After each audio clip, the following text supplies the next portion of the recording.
Dans ce village de Saint-Martin-Vésubie, les pompiers alertent. Au loin, un habitant s'approche dangereusement de la rivière, déchaînée. Le niveau de la Vésubie est passé de 1 à 4 mètres en quelques heures.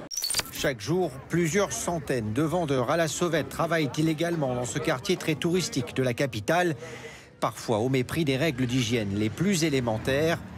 Des riverains ont filmé des individus stockant de la pâte à crêpes dans une bouche d'égout. Pas de quoi perturber les affaires de ces crêpiers illégaux. La plupart des clients, c'est des touristes, donc ils ne savent même pas, ils ne sont pas au courant de ce qu'il y a eu. Donc ça ne nous affecte pas plus que ça. Mais ni ce crêpier, ni cette vendeuse de hot-dog ne possèdent de frigo.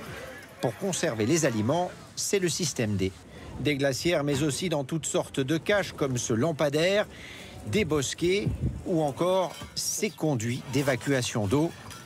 Des religieux et des militants écologistes qui en viennent aux mains sur un chantier de construction. Allez l'aider!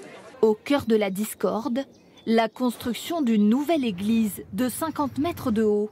Un projet porté par une congrégation catholique réputée ultra-conservatrice. C'est le projet de Dieu. Quand on a 50 prêtres qui vont célébrer, où on les met? Les militants écologistes dénoncent une construction illégale en raison de la présence d'une plante rare et protégée. Des milliers de bouteilles jetées au sol.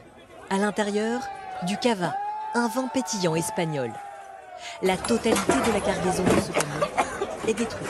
28 000 litres de rosé venant d'Espagne ont été déversés sur la chaussée, à la frontière espagnole. C'est pour arrêter tout ce cheminement de vin qui monte à pas cher et qui fait baisser nos prix. Sur les réseaux sociaux, ils sont des centaines à se mettre en scène avec leurs petits singes de compagnie. Ces vidéos tendances cumulent des millions de vues et incitent à l'achat de ces animaux. En quelques clics sur Internet, nous trouvons rapidement des dizaines d'annonces.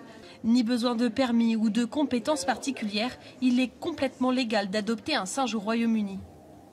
Parfois, ces nouveaux compagnons de vie se retrouvent même entre les mains de personnes mal intentionnées. Depuis 25 ans, Christian et Paola protègent dans leur ferme auvergnate les bernaches. Leur méthode, l'imprégnation. À peine sortis de l'œuf, grâce à la voix, au son, à la silhouette, à la présence, les oies considèrent Christian comme leur papa. L'Auvergnat est capable de reproduire à l'identique le cri des oies. J'ai fait